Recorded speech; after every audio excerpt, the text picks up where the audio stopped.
सरफरोशी की तमन्ना अब हमारे दिल में है, देखना है जोर कितना बाजुए का दिल में है। दोस्तों, भारतीय जवानों का हमेशा से ही गौरवशाली इतिहास रहा है। हमारे देश के वीर जवानों ने जाने कितनी ही बार देश की रक्षा के लिए कुर्बानियां दी हैं। आज के दिन भी हमारे जवान बॉर्डर पर सीना ताने खड़े हैं ताकि दुश्मनों से हमारी रक्षा हो सके। यूं तो भारत में कई सारे सुरवीर पैदा हुए हैं, मगर उन्हीं में से एक सुरवीर का नाम है मेजर शैतान सिंह। भारत और चीन के युद्ध में मेजर शैतान सिंह का एक अहम भूमिका था। मेजर शैतान सिंह उस युद्ध में शहादत को पाए थे और भारत वो युद्ध हार गया था, मगर उन्होंने और उनके द्वारा नेतृत्व किए गए जवानों ने एक जवान ने 10-10 चीनी सैनिकों को मार गिराया था। आज हम उसी गौरवशाली इतिहास को जानेंगे। 18 नवंबर की सुबह करीब 3:30 बज रहे थे घड़ी के। भारतीय सैनिकों ने चीन की तरफ से एक हलचल देखी। भारतीय सैनिक ने देखा कि चीन की तरफ से रोशनी का कारवां आ रहा है। धीरे धीरे रोशनी उनके नजदीक आ रही थी और भारतीय सैनिक इस खौफ में कि चीनी उन पे हमला करने वाले हैं, भारतीय सैनिक ने गोलियां दागनी शुरू कर दी। जब कुछ देर बाद दुश्मन नजदीक आया तो पता चला कि ये तो चीनी की एक चाल थी। उन्होंने अपनी पहली कतार में याक और घोड़े खड़े किए हुए थे, जिनके गले में लालटेन लटकी थी और जिनके सींग पर असले और बारूद बांधे हुए थे। सारी गोलियां उन्हें छलनी कर गई, जबकि चीनियों को कुछ भी न हुआ, एक बुलेट तक न लगी। तभी एक बुलंद आवाज आकर कहती है, साथियों, जब मैदान में आ गए हैं तो पीछे हटने का सवाल ही नहीं होता। हम लड़ेंगे। जब तक रगों में भारत मां का लहू दौड़ रहा है तब तक दुश्मन को छोड़ना नहीं है। जिएंगे तो शान से, मरेंगे तो मान से। यह आवाज सैनिकों में एक जोर से भर दी, मानो सोया सिंह फिर से मैदान में आ गया हो शिकार करने के लिए। मगर यह आवाज थी किसकी? ये एक बुलंद आवाज थी और इस बुलंद आवाज के पीछे थे मेजर शैतान सिंह। आखिर कौन थे मेजर शैतान सिंह जी? आइए जानते हैं इनको। मेजर शैतान सिंह भाटी, इनका जन्म 1 दिसंबर 1924 को हुआ था और मृत्यु 18 नवंबर 1962 को यानी चीन युद्ध में हुई थी। ये भारतीय सेना में एक अधिकारी थे। इन्हें 1963 में मरणोपरांत परमवीर चक्र का सम्मान दिया गया था। इनका निधन 1962 के भारत चीन युद्ध में हुआ था। इन्होंने अपने वतन के लिए काफी संघर्ष किया था, लेकिन अंत में शहीद हो गए थे और भारत देश का नाम गौरव कर गए थे।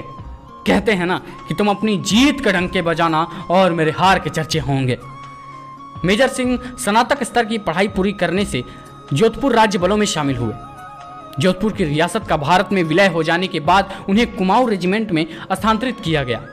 1962 में भारत चीन युद्ध के दौरान कुमाऊं रेजिमेंट की 13वीं बटालियन को चुसूल सेक्टर पर तैनात किया गया था। शैतान सिंह की कमान के तहत कंपनी रेजांगला पर एक पोस्ट थी।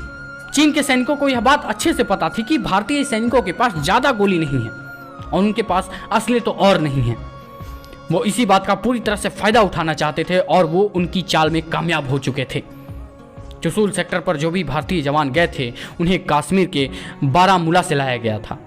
2 दिन की अलर्ट मिलने के बाद भारत के जितने भी जवान वहां पर मौजूद थे उन्हें सीधे ट्रेनिंग कैंप से उठाकर वहां पर युद्ध में लाया गया था। अरे वो तो वैसे भारतीय थे जिन्होंने अपने संपूर्ण जीवन काल में कभी बर्फबारी नहीं देखी थी और आज उन्हें दुश्मनों के बीच का सामना करना था, आज इसी बर्फ के घेरे में। मगर भारतीय जवान के जोश के आगे बर्फ के चट्टानों को झुकते देर ना लगी। चट्टान ये समझ चुके थे कि आज भारत मां का कोई वीर सपूत युद्ध करने आया है, जिसकी लहू की गर्माहट इतनी है कि उसके आगे ठंडी शिला कुछ भी नहीं। मेजर जिस टीम का नेतृत्व कर रहे थे उसे कंपनी चार्ली कहा गया था और उसे सी कंपनी भी कहा जाता है। तेज चलती बर्फीली हवाएं, शून्य से भी कम तापमान, खून जमा देने वाली ठंड थी वो, और उससे बचने के लिए महज सूती कपड़े, काम चलाऊ कोट और जूते। करीब 17,000 फीट की ऊंचाई थी और जिस मैदान पे उन्हें लड़ने का कोई अनुभव नहीं था, मगर चीनी सैनिकों को लड़ने का अनुभव था। वो वहां के आदी थे, वो वहां की रहन सहन से अनुभवी थे, मगर भारत के जवानों के पास ऐसी कोई सुविधा न थी। यह कहानी है रेजांगला बैटल की और मेजर शैतान सिंह जी की। साल था 1962। रेजांगला के चुसूल सेक्टर पर कुमाऊं रेजिमेंट की 13वीं बटालियन के 120 जवान तैनात थे। एलएसी पर काफी ज्यादा तनाव था और सर्द की मार अलग से पड़ रही थी। इसलिए चीनी सैनिकों की कोशिश थी कि भारत के हथियार खत्म कर दिए जाएं ताकि आसानी से कब्जा किया जा सके। लेकिन दुश्मन को भारत के लिए कुर्बान होने वाले सैनिकों के जोश का अंदाजा न था। मेजर शैतान सिंह को ब्रिगेड से आदेश मिल चुका था कि युद्ध करे या चौकी छोड़कर चले जाएं। पर उस वक्त मेजर शैतान सिंह के मन में ऐसी कोई विचारधारा नहीं थी कि वो चौकी छोड़कर लौटे। चौकी छोड़ने का अर्थ था दुश्मन को पीठ दिखाकर भागना, मगर मेजर ऐसे ख्याल से कोसों दूर थे। उन्हें पीछे हटने से मना कर दिया और उन्होंने जोर लगा के कहा कि जिस भी जवान को यहाँ पर रहना है वो रहे, बाकी जिन्हें डर लग रहा है वो लौट जा सकते हैं। मगर कोई वापस न जाना चाहता था। सबने अपने मेजर का साथ दिया। रणनीति बनाई गई, फायरिंग रेंज में आते ही दुश्मन पर गोली चलाई जाए, ऐसा मेजर ने कहा था। मेजर हर पलटन के पास जा जाकर एक एक का हौसला बढ़ा रहे थे। कुछ देर बाद गोलीबारी की शांति सी छा गई। पलटन नंबर 7 से संदेश मिला कि हमने चीनी सैनिकों को खदेड़ दिया है और सभी जवान अब सुरक्षित हैं। तभी चीनियों का एक गोला भारतीय बंकर पे आ गिरा। मेजर ने मोटार दागने को कहा। चीनी कुछ देर के लिए पीछे हट गए। इसके बाद दुश्मन ने भारतीय चौकियों पर गोलीबारी शुरू कर दी। हथियार धीरे धीरे कम हो रहे थे। मेजर के जवानों ने कहा कि एक फायर में एक चीनी को मार गिराओ, ऐसी रणनीति तुम अपनाओ। उनकी बंदूकें हथिया लो, उनके असले चुरा लो, मगर आज पीछे ना हटना। आज देश की तुम लाज रखना। फिर हमारे जवान चीनियों पर कुछ यूं भारी पड़ने लगे कि एक एक सेना ने मिलकर 10-10 चीनी सैनिकों को अकेले मार गिराया था। कई बार बिना कवर के एक पलटन से दूसरी पलटन और दूसरी से तीसरी से जाने के बीच में मेजर को गोली लग चुकी थी और वो बुरी तरह से जख्मी और घायल हो चुके थे। इसी बीच मेजर शैतान सिंह की बाह में एक सेल का टुकड़ा आ लगा। एक सिपाही ने उनके हाथ पर पट्टी बांधा और आराम करने के लिए कहा, मगर वो रात आराम की नहीं थी मेरे दोस्त। मेजर घायल थे, मगर उन्होंने अपने साथी को आदेश दिया और मशीन गन मंगवाई। मशीन गन की ट्रिगर पर एक रस्सी का एक सिरा बांधा और दूसरा सिरा अपने पैर के अंगूठे पर बांधा। उन्होंने कहा, लड़ेंगे तो डट के लड़ेंगे, पीछे नहीं हटेंगे। उनके सामने कई बार अंधेरा सा छा रहा था, लेकिन जब तक उनके शरीर में खून का एक भी कतरा था तब तक वो दुश्मन को कहां बख्शने वाले थे। वो टूटती सांस के साथ भी निशाना पे निशाना साधते रहे और कई चीनियों को अकेले मार गिराया। सूबेदार रामचंद्र यादव को नीचे बटालियन के पास जाने को कहा ताकि वो उन्हें बता सके कि हमने कितनी वीरता से युद्ध की है, मगर सूबेदार अपने मेजर को चीनियों के चुंगल में नहीं आने देना चाहते थे। इसलिए उन्होंने शैतान सिंह को अपनी पीठ पर बांधा और बर्फ के नीचे लेकर लुढ़क गए। कुछ नीचे आकर उन्होंने एक पत्थर के सहारे लिटा दिया। करीब 8:15 बज रहे थे। आखिरी सांस ली थी उस समय मेजर शैतान सिंह जी ने।